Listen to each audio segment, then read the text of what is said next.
کی توفیق عطا فرمائے۔ ایک بات یاد آ گئی، ایک بات جماعت کے حوالے سے میرے ذہن میں ابھی جماعت کی فضیلت سے، اور ایک مسئلہ بھی میں نے بیچ میں بیان کرنا تھا۔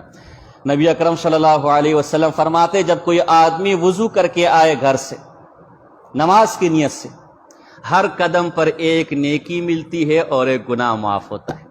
پھر جب وہ مسجد کے اندر آ جاتے ہیں نماز کے انتظار میں بیٹھتا ہے، جب تک یہ بیٹھا رہتا ہے اسے نماز کا ثواب ملتا رہتا ہے، اور جب نماز ختم ہو جاتی ہے اس کے بعد جب تک یہ بیٹھا رہتا ہے اس کو ذکر اور تسبیح کا ثواب ملتا رہتا ہے۔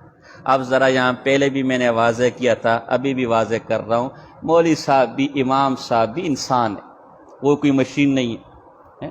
جیسے ہمارا 8:30 بجتے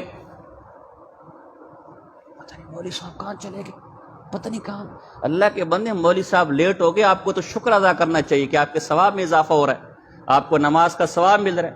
اچھا، یہ باتیں بھی کون کرتے ہیں؟ جن کے کارڈ پر لکھا ہوتا ہے شادی کا کھانا انشاءاللہ 10 بجے ہوگا، اور کھانا کب کھلتا ہے؟ انشاءاللہ اگر 12 بجے بھی کھل گیا تو ہم کہتے ہیں احسان کیا ہے۔ یہ وہ قوم مولوی صاحب کا انتظار کریے وقت پر نہ آنے کا۔ ہمارے منیر بھائی، ہم نے ان سے بھائیوں کی شادی کے لیے کھانا تیار کیا 11 بجے، میں نے کہا، اور وہ تو 11 بجے آ کر پہنچ گئے۔ اب وہ گھر والوں کا 12 بجے کا ٹائم تھا، وہ کسی کا پتہ ہی نہیں ہے، کسی ایک کو فون کر رہے، کسی دوسرے کو فون، بھائی نام مرادو جب جلدی پہنچو۔ بھائی مجھے نے کہا بھائی مجھے آپ نے 11 بجے کا ٹائم دیا تھا، میرے تو ذر میں ٹینشن تھی، میں تو کھانا وقت پر پہنچا کر آ گیا۔ ہمارا حال یہ ہے۔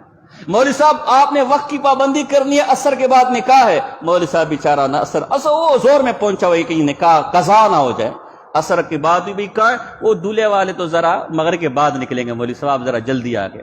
تو اس لیے یہ مولوی بھی انسان ہے، کبھی کبھی وقت پر نکلتا ہے، بعض اوقات گاڑی خراب ہو جاتی ہے، بعض اوقات تیار ہو کر آتے ہیں دیکھتے او ہو کہیں کپڑے وغیرہ میں کوئی داغ نہیں لگا ہو، کہیں سے بعض اوقات دوبارہ وضو تازہ کرنے کی ضرورت پڑتی ہے۔ تو اس لیے مولوی صاحب کا کیا کر لیا کرے، کبھی کبھی انتظار، صرف یعنی ہر مسجد کی بات کروں، کبھی کبھی میں جان بوجھ کر آپ کو لیٹ کرتا ہوں تاکہ آپ لوگ کیا ہو جائے، ٹرین ہو جائے۔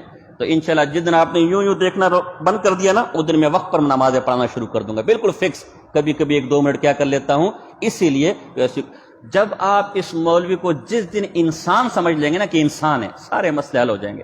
ہم نے کیا سمجھے، فرشتہ موت کا، جو نہ 1 منٹ پہلے کر سکتے ہیں نہ 1 منٹ بعد، جو وقت ہے موت کا اسی وقت سے آنا ہے کہتے ہیں۔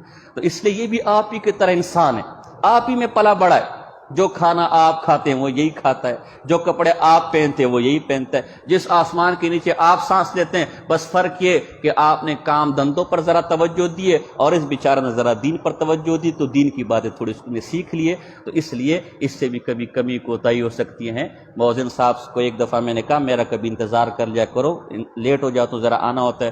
کہا لوگ مجھے ایسے دیکھتے ہیں، اوے جلدی کر نماز پڑھا، جلدی آ۔ اس لیے کبھی کبھی آپ کیا کر لیا کہ 2-3 منٹ کیا کر لیا کرے، انتظار کر لیا کرے۔ کیا ملے گا آپ کو؟ ثواب ملے گا۔ بات سمجھے کہ نہیں سمجھے؟ کیونکہ میں نے بھی حدیث سنائی، نماز کا ثواب ملتا ہے۔ بات سمجھ آ رہی؟ صرف اس کی بات نہیں کر رہا، ہر مسجد کے اندر یہ ماحول ہوتا ہے، تو انسان کبھی کبھی لیٹ ہو جاتا ہے۔ اللہ پاک عمل کرنے کی توفیق عطا فرمائے۔ اللہم انت السلام۔